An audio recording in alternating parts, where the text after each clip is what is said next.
Hello guys, hair is an integral part of everyone's confidence and everyone's beauty. So hair health is something that we all should work upon, and we see an immense level of confidence in people who have good hair.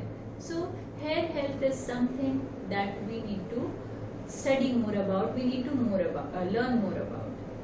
And talking about hair, I, Dr. Neha Shukla, will be clearing some of the misconceptions, some of the doubts we all have regarding hair, and I will be giving you some tips and tricks regarding how to maintain your hair. So the first thing that I would like to speak about is the hair cleansers. So when you use a shampoo, look at the label of the shampoo and you try to find out if the shampoo has these properties. If the shampoo has 4.5 to 5.5 pH, if it is paraben free, if it is sulfate free, it has proteins like keratin, then definitely it is a good choice, so you should go for it.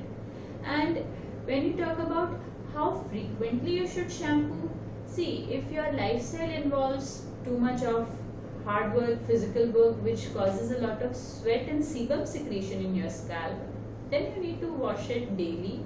But if your lifestyle doesn't involve these things, then you may choose to wash your hair alternate days. The washing frequency also depends upon the weather. If the weather is hot and humid, then definitely monsoons and summers would require you to use shampoo more often. Also, if you keep on using the same shampoo again and again, and these days shampoos do have some products like silicone which may get deposited in your scalp. So once a week or once in 10 days, you can use a lemon and squeeze it in half cup of water and you rinse your scalp with it and then you wash it off. This way you can get rid of those deposits. Coming down to the next hair care product, that's a conditioner. If you're using a conditioner, make sure that your conditioner has enough D-panthenol, it has enough vitamins to make sure that your hair stays smooth. And if you keep the conditioner for around say 10 minutes, you will get the maximum conditioning effect. But if you want to go for a deep conditioning, then you can put argan oil or some hair mask and wear a shower cap and keep it like that for 15-20 minutes. That way you can get an intense amount of conditioning if your hair are very dry and very rough.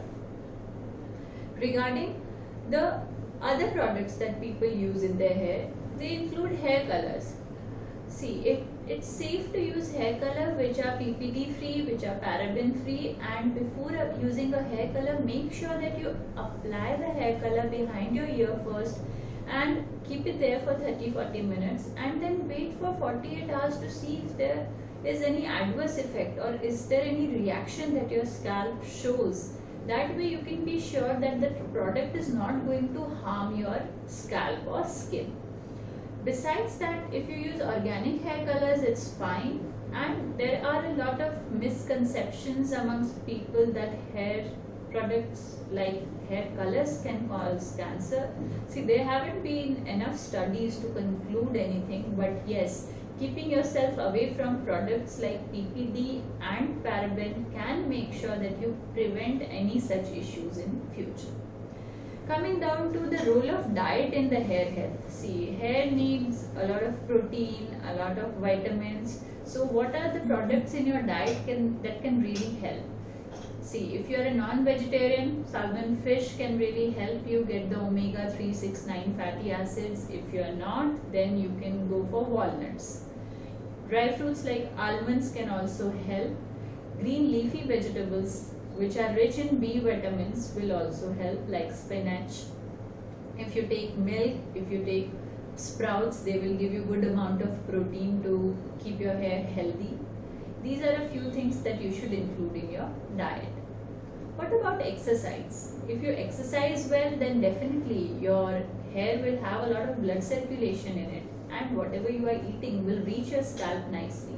So good exercise, that is at least 20 minutes every day, will help in maintaining your hair health. Also, there are few yoga poses which involve head low positions like Shirshasana. they have been proven to be quite effective in the hair health. Regarding the other benefits of exercise for hair health, the exercise causes release of chemicals called endorphins. Those endorphins, they reduce stress, and if your stress is reduced, then if you are having a hair fall related to stress, that will also reduce. People ask me that our locality has a lot of hard water. See, hard water definitely can make your hair rough, and they can make you suffer from frizzy hair. So for that, I will not deny it, but you can try using RO water instead for washing your hair.